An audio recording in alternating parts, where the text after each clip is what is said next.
Ready করে নিয়েছি বাঁধাকপির নিরামিষ ঘন্ট রেসিপি। খেতে কিন্তু অসাধারণ হয়েছে। অতি অবশ্যই বাড়িতে এইভাবে একবার ট্রাই করবেন। ট্রাই না করলে বুঝতে পারবেন না খেতে এটা কত সুন্দর হয়েছে। নমস্কার বন্ধুরা, টেস্টি অ্যান্ড ওয়ান বাইট চ্যানেলে আপনাদের স্বাগত। বন্ধুরা কেমন আছেন?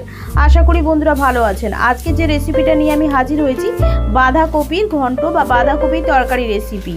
এটা একদমই নিরামিষ, তো এর জন্য আমি বাঁধাকপিটাকে কেটে নেব। যে সকল বন্ধুরা ভিডিওটাকে দেখছেন তাদেরকে অনুরোধ রইল পুরো ভিডিওটা দেখার জন্য। আর যে সকল বন্ধুরা আমার চ্যানেলটিতে নতুন আছেন তাদেরকে অনুরোধ রইল যদি ভিডিওটা ভালো লাগে তাহলে একটি লাইক একটি সাবস্ক্রাইব করে চ্যানেলটির পাশে থাকার জন্য। তো এখানে আমি বাঁধাকপিগুলোকে একদমই ঝিরিঝিরি করে কেটে নিচ্ছি। আলুগুলোকে আমি 4 ভাগ করে কেটে নেব। কড়াইতে দিয়ে দিয়েছি তেল, অল্প পরিমাণে হলুদ দিয়ে আলুগুলোকে আমি একটু হালকা লালচে লালচে করে ভেজে নিয়ে তুলে নেব। তো এখানে লালচে লালচে করে ভাজা হয়ে গেছে, আমি তুলে নিচ্ছি।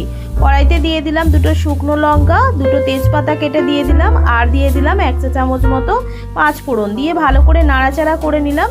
দিয়ে দিলাম আমি প্রায় 2 পিঞ্চ মতো হিং দিয়ে এখানে আদা দিয়ে দিলাম 1 চা চামচ মতন দিয়ে নাড়াচাড়া করে নিয়ে একটা টমেটো কুচিয়ে রেখেছিলাম সেটা দিয়ে নাড়াচাড়া করে নিয়ে কয়েকটা কাঁচা লঙ্কা চেরা দিয়ে আর স্বাদ অনুযায়ী লবণটা আমি অ্যাড করে দিয়ে ভালো করে নাড়াচাড়া করে নিয়ে মশলাটাকে কষিয়ে নেব।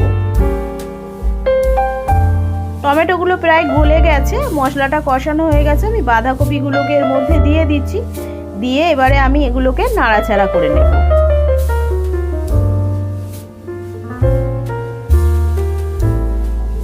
এখানে আমি একটু কড়াইশুঁটি নিয়েছি, কড়াইশুঁটিটা এর মধ্যে অ্যাড করে দিলাম। 1 চা চামচ হলুদ গুঁড়ো, 1 চা চামচ ঝাল লঙ্কার গুঁড়ো, 1 চা চামচ জিরে গুঁড়ো, 1 চা চামচ ধনিয়া গুঁড়ো দিয়ে ভালো করে নাড়াচাড়া করে নেব।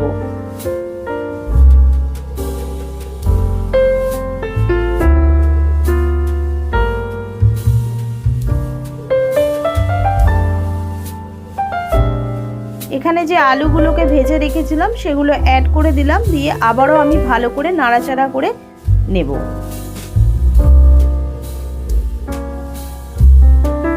এবারে আমি এটাকে মিডিয়াম টু হাই ফ্লেমে রেখে দিয়ে দেবো সিদ্ধ হওয়ার জন্য। এখানে 2টো এলাচ, একটা দারচিনি স্টিক আর নিয়ে নিয়েছি 2টো লবঙ্গ, 1 চামচ মতো জিরে আর কয়েকটা গোলমরিচ, গোটা গোলমরিচ নিয়েছি।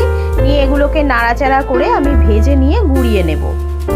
এখানে আমার প্রায় সিদ্ধ হয়ে গেছে, আলুগুলো একদমই গলে গেছে আর এখানে একদমই বাঁধাকপিটাও সিদ্ধ হয়ে গেছে। এখানে দিয়ে দিলাম 1 চা চামচ চিনি দিয়ে আবারও আমি এটাকে ভালো করে নাড়াচাড়া করে যে মশলাটা গুঁড়ো করে রেখেছিলাম সেটা অ্যাড করে দিয়ে নাড়াচাড়া করে নিচ্ছি।